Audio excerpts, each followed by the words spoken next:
পেটের রোগ নিরাময়ের জন্য প্রতিনিয়ত উদ্ভিদ বা ঘাস খাওয়া উচিত। সে উদ্ভিদ কাঁচা উদ্ভিদ। দেখেন এই ধরনের উদ্ভিদগুলো বা ঘাসগুলো যারা খাবে তাদের প্রতিনিয়ত পেটের রোগ নিরাময় হবে তো হবে, এবং নিজের দেহটা খুবই চঞ্চল এবং খুবই সক্রিয় হবে। আর রোগ নিরাময়ের জন্য প্রতিদিন মাছ গোস্ত আর রান্না করা খাবার খান, কোনো কাজ হবে না। হবে শুধু পশুদের মতো প্রকৃতিতে চড়ে কিছু কিছু অন্তত উদ্ভিদ বা ঘাস খাওয়া শরীরের প্রত্যেকটা অঙ্গ প্রত্যঙ্গকে সক্রিয় করবে এবং সমস্ত রক্ত চলাচল ক্ষমতা দ্বিগুণ বৃদ্ধি করবে, পেটটাকে সম্পূর্ণ ক্লিয়ার করবে এবং বাথরুম বা পায়খানা সম্পূর্ণ ক্লিয়ার হয়ে যাবে।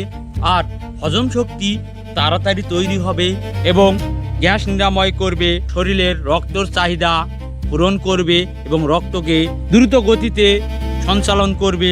আর বারে বারে খাদ্যের চাহিদা হবে আর খাদ্য খাইতে ইচ্ছা করবে।